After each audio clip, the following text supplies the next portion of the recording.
In this lesson we're going to solve logarithmic equations, and logarithmic equations are equations with obviously a logarithmic expression, and within that expression you have a variable argument in the log. And there are two ways that we're going to learn how to solve these, and one is using the definition of a logarithm, and you can use that when you are able to isolate the logarithmic expression and set it equal to a constant. And when solving logarithmic equations, you have to think back to when you were solving rational equations and radical equations, because their domains are limited. And so when we were solving exponential equations, the domain of an exponential equation is all real numbers. And so for logarithmic equations, we know that the arguments have to be positive. And so when you're checking your solutions, it's really a double check. You're first making sure that your solution is in the domain, and you're also making sure that it does work and creates an identity when you substitute it. So let's start with example 1. And we're going to solve the log base 3 of x plus 4 equals 2. Now step 1 is already done for us. You have an isolated log. And so step 2, we're going to use a definition of a logarithm to rewrite this as an exponential equation. So 3 squared equals x plus 4. And this actually generates a linear equation, which we can now solve. So 9 equals x plus 4. If we subtract 4 from each side, we get x equals 5. It's really important to check your work. So we're going to check using substitution. First, I know when I substitute this 5 in for x, my argument is definitely going to be positive. 5 plus 4 is 9. So that's really important. Let's do the substitution. So the log base 3 of 5 plus 4 should equal 2. 3 squared should equal the 5 plus 4, which is 9, and this is true. Alright, let's look at the second problem. So this one is almost in the form that we want. We do want to isolate our logarithmic expression, and we have a 3 in front of it. So dividing each side by 3 would give us the natural log of 2x is equal to 7/3. And again, 7/3 is not a terminating decimal, so we want to leave that as 7/3. Remember, we're not going to round until the end. So the base of a logarithmic, a natural log, is e. So we'd have e to the 7/3 is equal to 2x. I'm going to divide each side by 2. And so x is equal to e to the 7/3 divided by 2.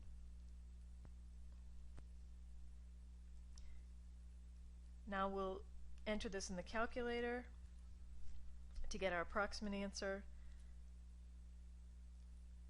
We're going to hit second natural log, which will give us the e to the x button. I am going to use the parentheses again just to stress that some of you have earlier versions of the software, and so you'll have to put parentheses in. If you have the most updated one, it will automatically assume that that 7/3 is up in the exponent. Now, right now my cursor is up in the exponent, so I actually need to hit the right arrow button to come down. But again, if you have an earlier version, you do not need that. And we're going to divide that answer by 2, and we should get 5.156. So if we approximate that to the nearest tenth, we're going to have approximately 5.2.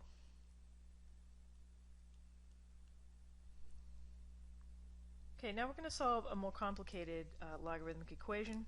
We've got 2 separate logs being added equal to a constant. So this one requires a little more work to get into the form that we want. We're going to condense. We've got the log base 2. So the sum of 2 logs is the log of a product, and that's going to be equal to 3. Change to exponential form. We'll have 2 cubed, and I'm going to multiply this out, equals x squared minus 7x. This is a quadratic equation. I get 0 equals x squared minus 7x minus 8. At this point you can use a quadratic formula, or you can just factor it. And this one actually is factorable, so I'd prefer to factor it. We have x minus 8 times x plus 1. We set both of these equal to 0 and solve, so we're going to x equals 8 and x equals negative 1. So right away I notice that when I substitute negative 1 in for x, both here and here, I'm going to get a negative argument, and we're not allowed to have a negative argument in a log, so this is not part of our solution set. So I'll just check the 8. So I'm going to have the log base 2 of 8 plus the log base 2 of 8 minus 7, and that should equal 3. So the log 2 of 8 means 2 to what power gives me 8, and that's 3. Here, 8 minus 7 is equal to 1, so I've got the log base 2 of 1, and 2 to what power gives me 1, and that's 0. So 3 plus 0 is equal to 3, and so this one works.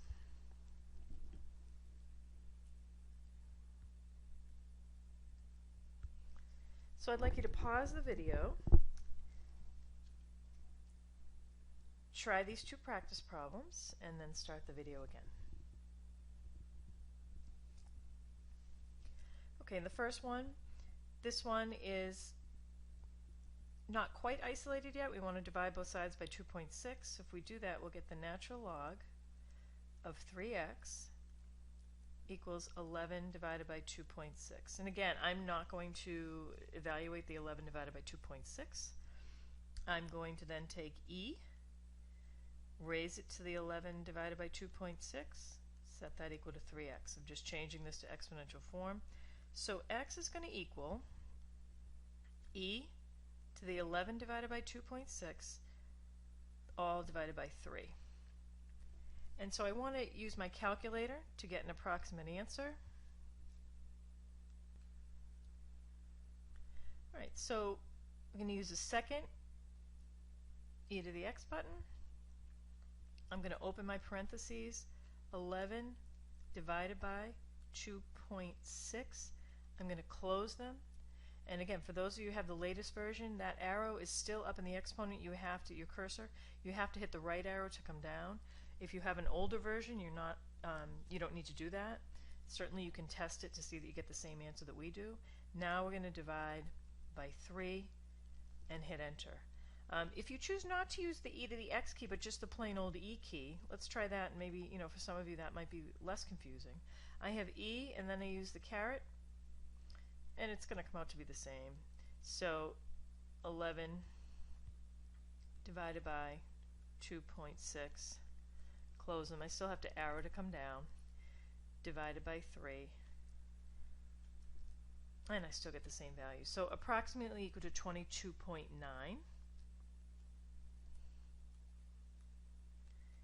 Okay, so if we want to check that check that 22.9 in the original, what I want to do is show you how to check that on your calculator so we can carry more decimals. I mean, we rounded to the nearest tenth, so we're going to get some error there. One thing you can do, I'm going to show you how to check this answer right here, the 22, with all of its decimal places, or as many as this calculator can handle. So what I'm going to do is I'm going to store that value. And so I'm going to use the store key. It's the STO. And I'm going to store that in x. Now you can store that in any letter you want using the alpha keys. So I'm just going to use x. I'm going to hit enter. Right? And now what I'm going to do is hit 2.6 times the natural log of 3x and hit enter. Now we should get 11. Now remember that x, I just stored 22.9 with all of its decimal places in there. I hit enter and I get 11. Now I just want to show you what would have happened if I didn't store all those values. 2.61 times the natural log of 3 times 22.9, close them, and we get 11.0396. So we get more error. You could still check it that way and have a reasonable, idea of if you're close.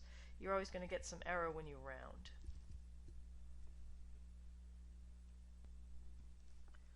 let's try one more.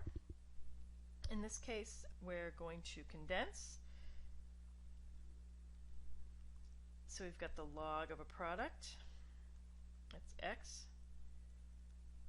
times x minus 3 is equal to 1. So 10 to the 1 is equal to x squared minus 3x. Remember, the log without a base written in is implied. Summation of 0 equals x squared minus 3x minus 10. And here, this is also factorable. I've got x minus 5 times x plus 2 is equal to 0. So my two possible solutions are x equals 5, x equals negative 2. Again, on the x equals negative 2, if I replace x with that, I'm going to get a negative argument, so I have to throw away the negative 2. Now, you're not just throwing away negative answers, you're just throwing away any value that will result in an argument being 0 or negative. And so we'll check the x equals 5. So we've got the log of 5 plus the log of 5 minus 3 should equal 1. So we have the log of 5 plus the log of 2. Now the sum of two logs is the log of a product, so that gives me the log of 5 times 2, which is the log of 10. And the log of 10 is equal to 1, because 10 to what power gives me 10? And so 5 is your solution.